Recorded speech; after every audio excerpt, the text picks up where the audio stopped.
From blinded eyes, surely he could have rose this man from the dead. See, they had a lot of accusations. Verse 39. Jesus said, take ye away the stone.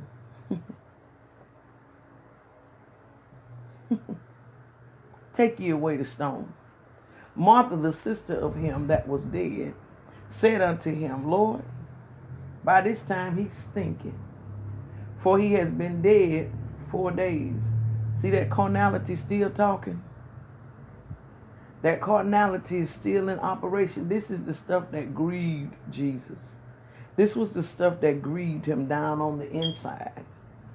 Because he still got to perform a miracle in the midst of all these folk that don't want to listen. He got to fight through all of this disbelief in order to bring about a miracle.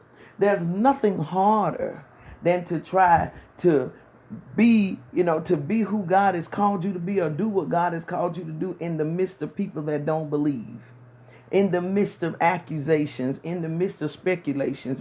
As a preacher, you can feel that kind of stuff when it's in the atmosphere. You can feel and sense what people are bringing to the table. And so Jesus is there with a miracle inside of himself to give to Lazarus, but he got to fight past all these other people that are seemingly calling themselves followers of Christ, but they literally they double talking. They double living, but they calling themselves followers of Christ. And so you just imagine the dilemma that he has to go through. So it puts him in a place of grief. It puts him in a place of sorrow, not because of the situation that Lazarus is in, because he knows Lazarus is due a miracle, but it's because of the people that were around Lazarus as to why Lazarus couldn't get up. Y'all missed that part, didn't you? The people around Lazarus was the reason why Lazarus couldn't get up. They didn't have the faith to believe that he could get up.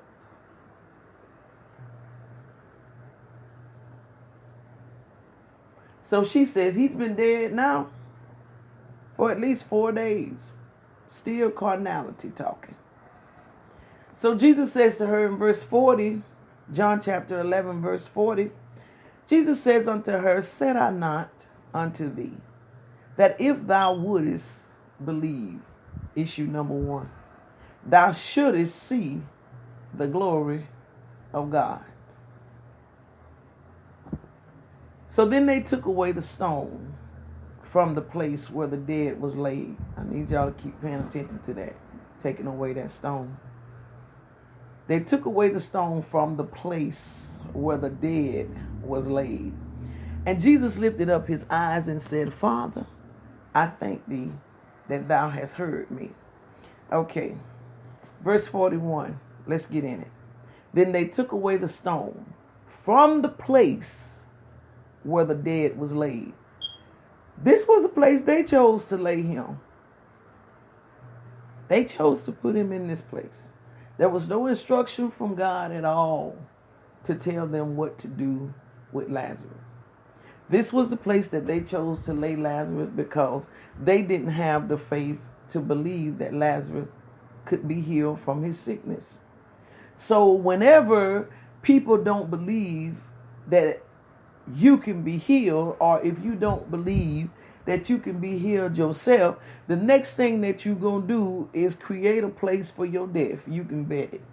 You can bet it. You can bet it every time, because it's something about knowing that it's going to come to an end.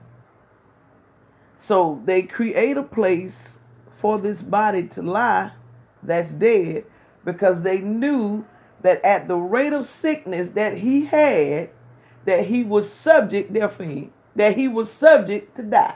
They knew this. They said at the rate of sickness, at the way this sickness has him, there is no way that he can come out of this. There will be some situations in your life you can look at that stuff and know for a fact, I'm in too deep. I'm in too deep.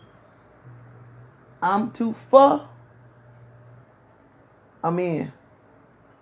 This gonna cost me something. It's gonna cost me. So they took him when the process took place and he went through the full process and died.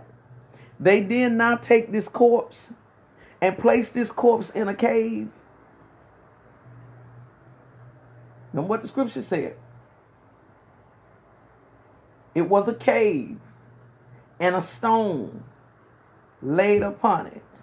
It was a cave. Now, this was in verse 38, the latter part of verse 38. It was a cave and a stone laid upon it. So now, this is the thing that goes through my head. Okay, so he's been put away and considered dead, and they think that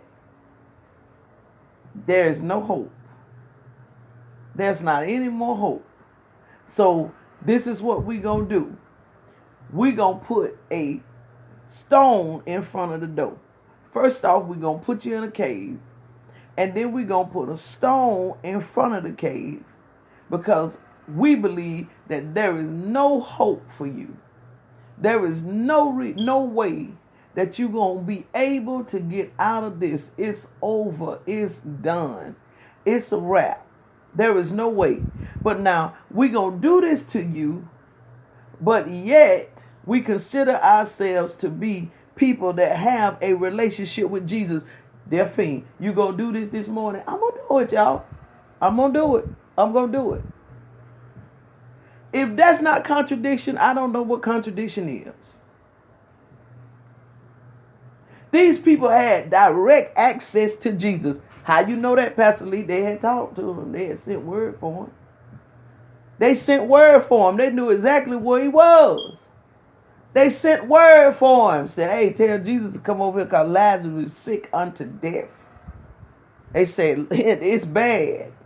We need him to come because he's sick unto death. They got direct access to the man. Direct access to the man. But because of what they believed and because their unwillingness to change what they believe, I need to go, y'all. I said I was going to go by the water today. Look, because of their unwillingness to change what they believe, look what they did. They took this man through a whole death process. Can I say something to y'all? If you don't change what you believe, go on. See where Lazarus ended up, don't you? See where Lazarus ended up? In a cave with a stone in front of him. In a cave with a stone in front of him. And guess who still had to come get him out? Oh, God, help me, please. Look who still had to come and get him out. Let me go back through it again.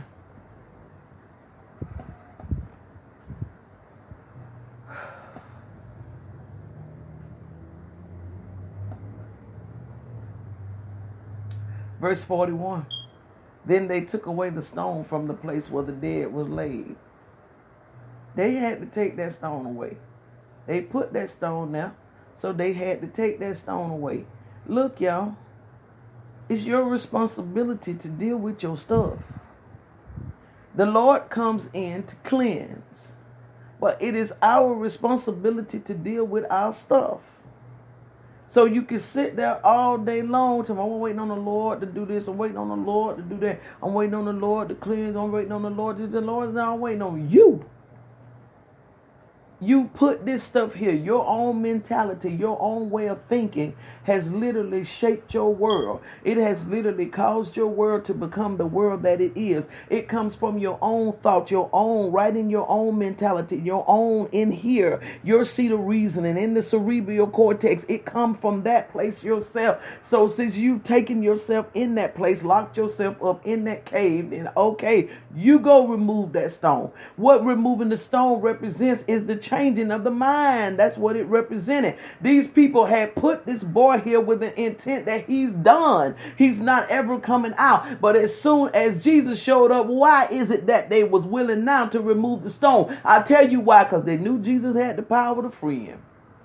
They knew Jesus had the power. Oh, God. They knew Jesus had the power to be the one that could deliver. That's why they were willing to move the stone. You ain't going to get no better until you move them stones and let the Lord fix some stuff. They knew it. They knew it. As straight, listen, why? Okay, look, let's talk about this. Y'all know I like to talk about stuff. Let's talk about this. All right, so if they felt like it was really over with, why when Jesus showed up, why even go to the graveyard? Why even go to the place where you done laid him? Why? Why? Because you know he got the power to do it. The issue is you relinquishing where we are, our thoughts, our mentalities, and allowing him to be who he is. He ain't ever said not one time that he wasn't going to come deliver.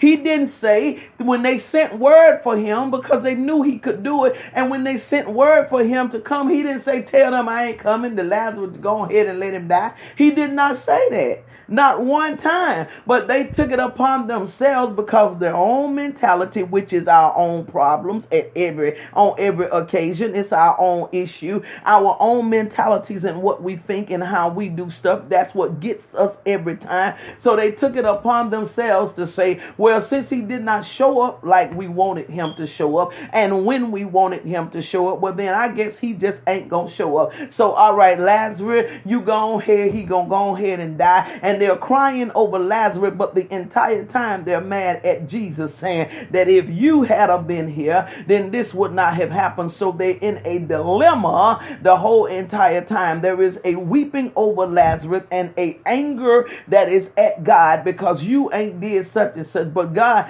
is saying, hey, listen, all of that could have been eliminated and alleviated if you would have just believed the whole entire time. If you would make me part of both your worlds instead of you trying to have me part of one part of your world, but then you dictate the other part of your world, then that would not happen. I need to be a part of your spirit and I need to be a part of your flesh, because if I'm not a part of those, then they're going to be contrary to each other, and you're going to get into things if you do not allow me to be part of both of those. So they're sitting there looking at Lazarus and they're charging Jesus. They're crying over him because they love him, but they're charging Jesus on the other hand with saying, you should have been here. If you had not, if you had been here, this would not have happened like it happened. But then you fast forward over to when he does show up, they still looking for a miracle. Now come on now, what's going on? What's really going on with you? What's happening? What's working up here? Either he's gonna be Lord or he ain't. Point blank period. Either the man gonna be in charge of your life or the man ain't. If he ain't in control with that, good God, if he's not in control of your life, guess what? You're gonna look bipolarish. You're gonna look like you schizophrenic if he's not in charge of your life, because you're gonna be one way 1 minute and another way the next minute. If he's not in charge, that's exactly how they look. How is it that you done buried this man and all, put him in a cave, locked him away with putting a stone in front of the cage, but then in the cave, but as soon as Jesus shows up, you want to take him to the cave? You want to take him to the cave as soon as he shows up? So now your belief system done kicked in because he showed up. Oh, God, help me. Oh, God, help me, please. So now your belief done kicked in as soon as he showed up. Listen, let me say something to y'all about immaturity and maturity. Immaturity is the one that has to have somebody on sight all the time just to keep you righteous. That's immaturity. Somebody got to be there all the time to babysit you just to keep you from doing some stuff. That's immaturity. They were exemplifying immature behavior. Christ had to be right there in order for them to believe that a miracle could take place. He couldn't even go across the road, and they still uphold what they had witnessed him do. They still be righteous as they should be. He had to be right there. That's immaturity. That's immaturity at its finest. But soon as he shows up,